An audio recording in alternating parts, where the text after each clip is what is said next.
आदित्य अव्यान से बात करने के बाद उस कमरे में जाता है जहां पहले अव्यान सहस्त्रा के आने से रहा करता है। अब उस कमरे में आदित्य और काव्या रहते हैं।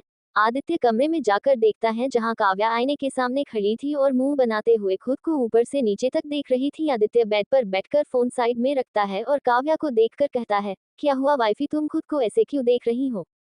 काव्या फिर एक बार खुद को आईने में देखकर कहती है, मिस्टर हस्बैंड, मैं कितनी पतली हो गई हूँ न, और कितनी कमजोर भी हो गई हूँ, एक पानी का गिलास तक नहीं उठा पाती। इतना बोल काव्या बुरा सा मुंह बनाकर आदित्य की ओर देखती है। आदित्य काव्या के बच्चों जैसे बनाए मुंह को देखता है, फिर बेड से उठकर काव्या के पास जाकर खड़ा हो जाता है।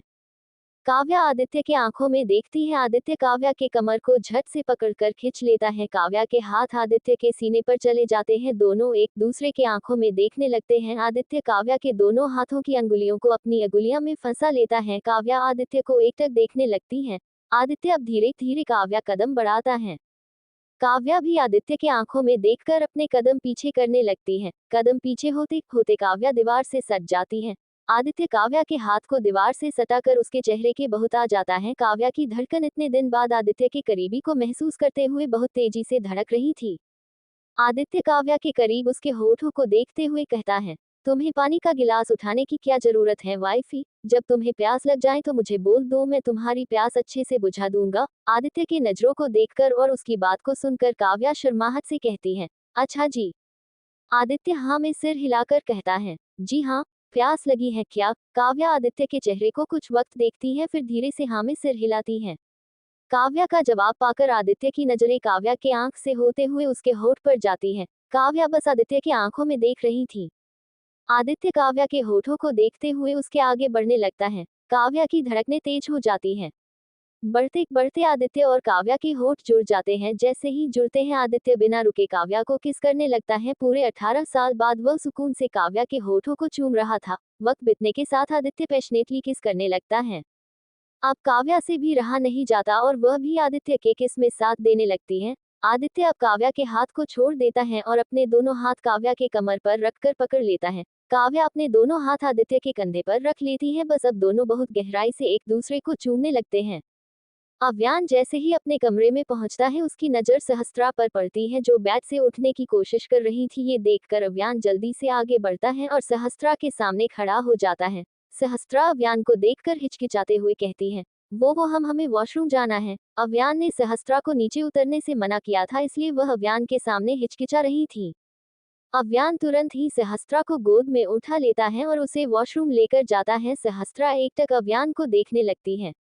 अव्यान वॉशरूम में जाकर सहस्त्रा को खड़ा करता है और कहता है, मैं बाहर हूँ, हो जाए तो आवाज लगा देना। सहस्त्रा बस सिर हिलाती है।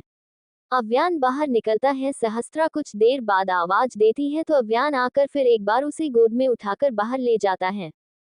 सहस्त्रा को बेड पर बैठाने के बाद अव्यान जाने लगता है। तभी सहस्त्रा उसका हाथ पकड़ लेती है। अव्यान मुड़कर सहस्त्रा को देखता है तो सहस्त्रा तुरंत उसका हाथ छोड़कर हिचकिचाते हुए कहती है, वो मेरा मतलब, हमें अकेले बोरियत लग रही है क्या? आप कुछ वक्त बैठकर हमसे बात करेंगे? अव्यान ये सुनकर बेड पर बैठ जाता है। सहस्त्रा की नजरें नीचे थी। अव्यान उसे देखकर कहता है, बोलो क्या बात करनी है? सहस्त्रा सिर उठाकर अव्यान को देखती है, फिर कहती है, आपने हमसे कभी हमारे बारे में नहीं पूछा और नहीं आपने कभी अपने बारे में बताया। शादी को 4 महीने तो बीत ही चुके हैं, क्या आपको नहीं लगता कि अब हम दोनों को एक दूसरे के बारे में जानना चाहिए? उद्धरण चिन्ह अल्पविराम। अव्यान ये सुनकर खामोश सा रह जाता है, फिर सीधा बैठकर सामने देखते हुए कहता है, क्या जानना चाहती हो मेरे बारे में? सहस्त्रा अव्यान को देखते हुए ही कहती है, वो सब कुछ जो हर पत्नी को जानने का हक होता है। अव्यान सीधा सा जवाब देता है, ऐसा कुछ नहीं है मेरी जिंदगी में जो मैं तुम्हें बताऊं, इसलिए तुम जो जानना चाहती हो पूछ लो। सहस्त्रा चुप रह जाती है। उसके मन में सवाल था लेकिन वो पूछ नहीं पा रही थी, उससे हिम्मत ही नहीं हो रही थी। बहुत सोचने के बाद सहस्त्रा के मुंह से बस एक शब्द निकलता है, प्रिन्या। नाम सुनकर अव्यान की नजर सहस्त्रा पर चली जाती है। वहीं सहस्त्रा भी अव्यान को ही देख रही थी। सहस्त्रा अव्यान को देखते हुए कहती है, हम जानना चाहते हैं कि क्या आप प्रिन्या के कभी करीब थे, उसके लिए कोई फीलिंग थी? अव्यान जब ये सुनता है तो तुरंत ही जवाब देता है, नहीं, हम दोनों कभी करीब नहीं थे। बस 3 साल की बच्ची थी वो, उसे उस वक्त फीलिंग के बारे में क्या ही पता होगा। बस बड़े जो कहते वो हाँ में हाँ मिला लेती। बोलते ही अव्यान सहस्त्रा को देखता है। सहस्त्रा अब दूसरी तरफ देखने लगती है। अव्यान सहस्त्रा के हर एक्शन को बहुत गौर से देख रहा था। सहस्त्रा दूसरी ओर देखे हुए ही कहती है, फीलिंग किसी के मन में भी जग सकती है। ये जरूरी तो नहीं है कि किसी बड़े के अंदर ही दिल होता हो, बच्चे के अंदर भी दिल होता है। अव्यान उसके ऐसे जवाब से थोड़ी देर चुप रहता है, फिर कहता है, हाँ होता है, पर उस दिल में फीलिंग समझने की ताकत नहीं होती। मुझे समझ नहीं आ रहा कि आखिर तुम उसके पीछे क्यों पड़ी हो, क्या तुम्हें उससे जेलसी हो रही है? ये बात अव्यान बहुत सीरियस कही थी। वहीं जब सहस्त्रा ये सुनती है तो हैरानी से अव्यान को देखती है। अव्यान सहस्त्रा के हाथ को पकड़कर कहता है, मैं तुम्हारा हस्बैंड हूँ, सिर्फ तुम्हारा। तुम्हें किसी से जेलस होने की जरूरत नहीं है, उसके बारे में सोचना बंद कर दो। और वैसे भी मैंने पहले ही कहा था, हमारे बीच कभी किसी के बारे में बात मत करना। सहस्त्रा बस अव्यान को देखती रह जाती है। अव्यान अब उठकर सहस्त्रा के पीछे जाकर बैठ जाता है और उसे अपने ऊपर बैठा देता है। सहस्त्रा एकदम से हड़बड़ा जाती है और बहुत ज्यादा बेचैन हो जाती है। वह खुद को छुड़ाना चाहती थी, वह उसके चेहरे पर ही दिख रहा था। अव्यान सहस्त्रा के पेट पर दोनों हाथ लपेट लेता है। सहस्त्रा के हाथ अव्यान के हाथों के ऊपर अपने आप चले जाते हैं। अव्यान अपनी चिन सहस्त्रा के कंधे पर टिकाए उसके कान में धीमे आवाज में कहता है, अब सिर्फ हम दोनों के बारे में बात करो। अव्यान के ऐसे करने से सहस्त्रा की सांसें तेज हो जाती हैं। उसके मुंह तो अब कोई शब्द ही नहीं निकल रहा था। अव्यान अपनी आंखें बंद करके कहता है, अब तुम्हारी तबीयत कैसी है? कहीं दर्द तो नहीं होता? उद्धरण चिन्ह अल्पविराम। सहस्त्रा भी अब आंखें बंद कर लेती हैं और धीरे से कहती हैं, नहीं। अव्यान अब बेड से सिर टिका लेता है। सहस्त्रा अव्यान के सीने पर सिर रख लेती हैं। दोनों की आंखें इस वक्त बंद थी, दोनों ही अपने सोच में डूबे थे। करीबी में भी दोनों खामोशी में थे और ये उनके लिए बहुत सुकून भरा था। दूसरी तरफ कमरे का एक दरवाजा खुलता है और रुद्र कमरे के अंदर जाता है। कमरे में बहुत हल्की लाइट थी, पूरे फर्श में खून ही खून भरा हुआ था। वहां की गंध भी बहुत खराब थी, दुर्गंध फैली हुई थी। एक तरफ जेल जैसा बना था और उस पर बहुत सारे लोग थे। रुद्र के अंदर आने से सब डर से खुद को छुपा रहे थे। उनके हाथ पैर थर थर कांप रहे थे। वह अपने हाथ से आंख को ढककर खुद को छुपा रहे थे। चारों ओर का नजारा इतना ज्यादा खौफनाक था कि कोई इंसान देखे तो डर से मर जाए। चारों ओर इंसानों के बॉडी पार्ट लटके हुए थे, किसी की सिर, तो किसी का हाथ, तो किसी का पैर, और कंकाल तो जैसे वहां भरी हुई थी। रुद्र धीरे धीरे एक और कदम बढ़ाता ही जा रहा था। कुछ वक्त में ही वह रुक जाता है। उसकी नजर दीवार से सटी हुई एक लड़की पर पड़ती है जिसने अपने चेहरे को पूरी तरह से घुटनों में छुपा रखा था और वह सिसक रही थी। रुद्र उसके सामने एड़ियों के बल बैठता है और उसके बालों को हटाते हुए कहता है, बेबी गर्ल। ये लड़की और कोई नहीं, आव्या ही थी। रुद्र की आवाज सुनते ही आव्या का शरीर डर से कांप जाता है। आव्या अपने चेहरे को छुपाए हुए ही डर से कहती है, प्लीज मुझे यहाँ से जाने दो, मुझे वो सब नहीं देखना है, प्लीज जाने दो। बोलते हुए आव्या रोने लगती है। आव्या जहाँ बैठी थी वहां भी बस खून ही भरा हुआ था, जिससे उसकी ड्रेस खून से भीग चुकी थी। रुद्र आव्या के हाथ को पकड़कर कहता है, मैं तो तुम्हें ये सब कभी नहीं दिखाना चाहता था बेबी गर्ल, लेकिन तुमने ही मुझे ये सब दिखाने पर मजबूर किया। मैं तुम्हारे साथ कितना अच्छा बिहेव करता था, तुम्हें हमेशा इन सब चीजों से दूर रखता था, पर तुमने ही तो ये सब चीजों को दिखाने पर मजबूर किया। बोलते ही रुद्र आव्या के हाथ पर किस करता है।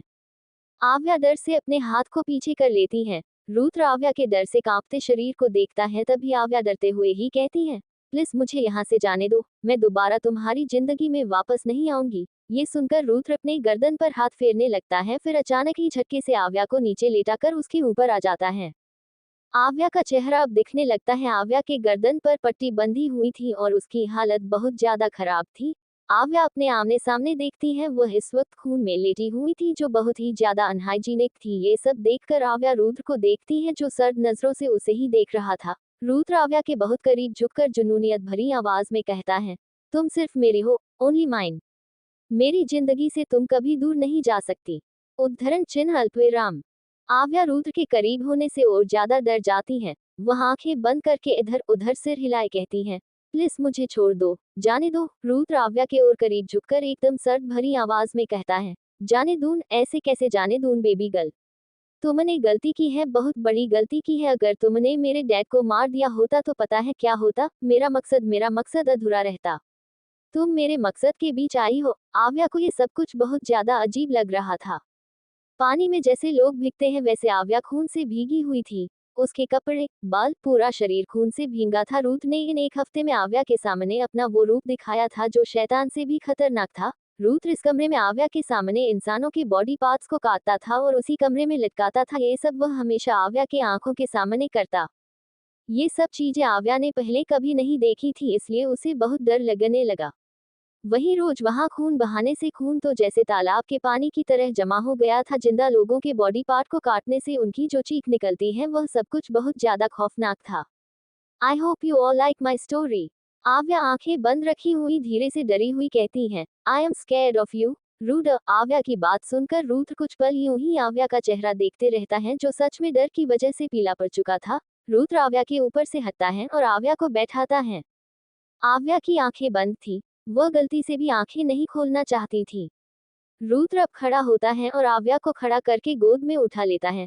आव्या कसकर रुद्र के शर्ट को पकड़कर कहती है, रुद्र प्लीज मुझे वो सब नहीं देखना। बोलते ही उसकी सिसकी निकल जाती है। रुद्र आव्या के बंद पलकों को चूमता है, फिर कहता है, पनिशमेंट कंप्लीट बेबी गर्ल, अब नहीं दिखाऊंगा। बोलकर रुद्र अब आगे बढ़ने लगता है। आगे बढ़ते बढ़ते वह दरवाजे पर पहुंचता है तो दरवाजा अपने आप खुल जाता है। ये वही कमरा था जिस पर इतनी ज्यादा सिक्योरिटी थी। रुद्र बाहर से दरवाजा लॉक करता है। धीर दोनों को खून से नहाया हुआ देखता है। उसकी नजर आव्या पर जाती है जो आंखें बंद की हुई थी। रुद्र उसे देखकर इशारा करता है तो धीर हाँ में सिर हिला देता है। रुद्र आव्या को गोद में लिए ही अपने कमरे की ओर बढ़ जाता है। जिस जिस जगह से वह चला था वहां बस खून ही दिख रहा था। धीर सर्वेंट से कहकर सारा फर्श साफ करवाता है। वहीं रुद्र आव्या को ले जाकर शोवर के नीचे खड़ा कर देता है। शोवर ऑन होते ही दोनों के शरीर में पानी गिरते हुए खून को शरीर से हटाने लगता है। ठंडे पानी पड़ने से आव्या के शरीर में थोड़ी झंझनाहट सी होती है, पर उसे काफी ज्यादा राहत भी मिलती है। रुद्र आव्या के कपड़ों को उतारने लगता है, तभी आव्या कसकर खुद के कपड़ों को पकड़ लेती है। रुद्र आंखें बंद किए हुए आव्या के कान में धीरे से कहता है, ट्रस्ट मी कुछ नहीं करूंगा मैं। आव्या रोने जैसे आवाज में कहती है, न नो प्लीज। रुद्र आव्या को देखता है, कुछ पल में वह उसे फिर से गोद में उठा लेता है और बाथटब में उसे लेटा देता है। आव्या ने अब भी आंखें नहीं खोली थी। रुद्र शैम्पू की बोतल उठाता है और आव्या के बालों पर लगाता है। रुद्र आव्या के बालों को साफ करता है, फिर उसके हाथों और चेहरे को साबुन से साफ करता है, पर उसके शरीर को साफ नहीं कर पा रहा था क्योंकि आव्या ने ड्रेस पहनी थी। रुद्र आव्या के हाथ से अपने आंखों को बंद करके कहता है, तुम्हें पूरी तरह से क्लीन करना है, ट्रस्ट मी बेबी गर्ल। तुम्हारे शरीर के एक अंग तक नहीं देखूंगा। आव्या आंखें खोलकर रुद्र को देखती है। रुद्र की आंखें बंद थी, फिर भी उसने आव्या के हाथ से आंख बंद करके रखी थी। इस बार आव्या कुछ नहीं कहती तो रुद्र आव्या के ड्रेस को खोल देता है। अब आव्या एक ब्रा और पैंटी में बाथटब के अंदर थी। रुद्र अब आव्या के शरीर को साफ करता है। जिस जगह आव्या अनकंफर्टेबल होती उस जगह रुद्र उसे नहीं छूता है। काफी देर बाद दोनों वॉशरूम से बाहर आते हैं। रुद्र आव्या के बालों को हेयर ड्रायर से सुखाता है। आव्या आईने से रुद्र को देखती है जो बहुत शांत था। आव्या तुरंत नजरें हटाकर धीरे से कहती है, मुझे घर जाना है। आव्या के ये बोलने पर रुद्र कुछ नहीं बोलता। आव्या के बाल जब पूरी तरह से सूख जाते हैं तो रुद्र हेयर ड्रायर को टेबल पर रखता है। रुद्र आव्या के सामने खड़ा होता है। आव्या के बाल को पीछे से धीरे से वह पकड़ता है और आव्या के झुकी पलकों को देखता है, फिर धीरे से झुककर उसके माथे को चूम लेता है। आव्या की झुकी पलकें एकाएक बंद हो जाती हैं। रुद्र अब आव्या का हाथ पकड़कर कमरे से निकल जाता है। कुछ आधे घंटे बाद रात के 11 बजे रुद्र की कार सक्सेना हाउस में रुकती है। आव्या की नजरें अब तक झुकी हुई थी। रुद्र आव्या को देखते हुए कहता है, गो बेबी गर्ल। आव्या बाहर देखती है। सक्सेना हाउस को देखते ही जैसे उसकी जान में जान आती है। वह कार से उतरती है और भागकर अंदर चली जाती है। रुद्र बस उसे खुद से दूर जाता हुआ देखते रहता है, फिर कार स्टार्ट करके आगे बढ़ जाता है। आव्या अंदर जाकर देखती है जहां दरवाजे पर अव्यान खड़ा था। आव्या जल्दी से अव्यान के गले लग जाती है और रोते हुए कहती है, भाई वो बहुत बुरा है, आज के बाद मैं उससे कभी नहीं मिलूंगी। वो इंसानों को। वह इतना बोलती है कि अव्यान आव्या के बालों को सहलाते हुए कहता है, चुप, अब शांत हो जाऊं। आव्या अब सिसकते हुए अव्यान के गले लगे रहती है। अव्यान आव्या के पीठ पर हाथ रखकर उसे शांत करने लगता है। आव्या कुछ देर बाद अव्यान से अलग होती है। अव्यान उसके आंसुओं को पोंछता है, फिर उसका हाथ पकड़कर अंदर ले जाता है। सभी कोई सो चुके थे। आदित्य हॉल पर खड़ा था। आदित्य को देखकर आव्या जल्दी से उसके गले लग जाती है। अव्यान आव्या को देखते हुए कहता है, पापा, आज इसे अपने साथ सुला दीजिए। अकेली रहेंगी तो पैनिक कर सकती हैं। आदित्य अव्यान को देखकर आव्या को गोद में उठा लेता है। आव्या आदित्य की कमर पर पैर लपेट लेती है और दोनों हाथ उसके गर्दन पर लपेट लेती है। आदित्य अव्यान को देखता है तो अव्यान पलकें झपका देता है। आदित्य ये देखकर आव्या को ले जाने लगता है। आव्या बड़बड़ाने लगती है, डैडा वो बहुत गंदा है। आदित्य आव्या के सिर को सहलाते हुए वैसे ही ले जाते हुए कहता है, तुम्हें अयान की बात पहले ही मान लेनी चाहिए थी न रैबिट। आव्या बस एक ही बात बड़बड़ाती है। मैं उससे आज के बाद कभी नहीं मिलूंगी। He is very bad person. Aditya आव्या को अपने रूम में ले जाता है। दरवाजा खुलने की आवाज से काव्या की नींद टूट जाती है। आव्या को ऐसे आदित्य के गोद में देखकर काव्या उठकर बैठ जाती है और कहती है, इसे क्या हुआ और ये फ्रेंड के घर से वापस कब आई। आदित्य आव्या को बेड पर लेटाता है और कहता है, जस्ट अभी आई है, ज्यादा थक गई है तो बस ले आया अपने कमरे में। काव्या लेटकर आव्या के माथे पर हाथ रखे सहलाने लगती। आव्या धीरे धीरे वो सारी बातें बड़बड़ा ही रही थी। काव्या सुन रही थी पर उसे कुछ समझ नहीं आ रहा था, इसलिए वह आदित्य को देखती है। आदित्य काव्या को सफाई से झूठ बोलता है, मुझे नहीं पता, इसने मुझे कुछ नहीं बताया। काव्या के माथे पर एकदम से परेशानी की लकीर आ जाती है। वह आव्या के चेहरे को देखते हुए कहती है, कहीं इसके साथ कुछ बुरा तो नहीं हुआ है। बोलते ही वह परेशानी से आदित्य को देखती है। आदित्य काव्या के हाथ को पकड़कर तसल्ली देते हुए कहता है, ज्यादा मत सोचो, बहुत रात हो गई, सो जाऊं। इतना बोलते ही आदित्य बेड पर लेटता है और आव्या को अपने सीने से लगा लेता है और काव्या की कमर पर हाथ रख लेता है। काव्या जैसे ही आव्या के ऊपर हाथ रखती है उसे एहसास होता है कि आव्या कांप रही है। ये समझते ही वह एकदम से कहती है, मिस्टर हस्बैंड ये तो कांप रही है। आदित्य भी ये पहले से महसूस कर रहा था। जैसे ही वह काव्या की बात सुनता है, आव्या के बालों को सहलाते हुए उसके कान में कहता है, रिलैक्स रैबिट, मम्मा डैडा तुम्हारे पास हैं। आव्या कसकर आदित्य के शर्ट को पकड़कर उसके सीने में घुस जाती है। वह बस इन सब चीजों से छुपना चाहती थी। काव्या को कुछ पता नहीं था, फिर भी वह शांत हो जाती है क्योंकि आदित्य शांत था। आदित्य, काव्या और आव्या अब एक दूसरे से लिपटे हुए सो जाते हैं। रात की अंधेरी चांदनी में रूथ रोड साइड एक बेंच पर बैठा चांद को ही देख रहा था। उसके चेहरे पर कोई भाव नहीं थे, उसे सामने बस एक नजारा छा रहा था। वह था आव्या के डर से चीखने की, उसकी सहमे हुआ चेहरा, उसकी रोने की आवाज। इसके सिवाय रुद्र के कानों में किसी और की भी आवाज आ रही थी। रुद्र अपने आंखें बंद करके अब तक शांति से उन आवाजों को सुन ही रहा था।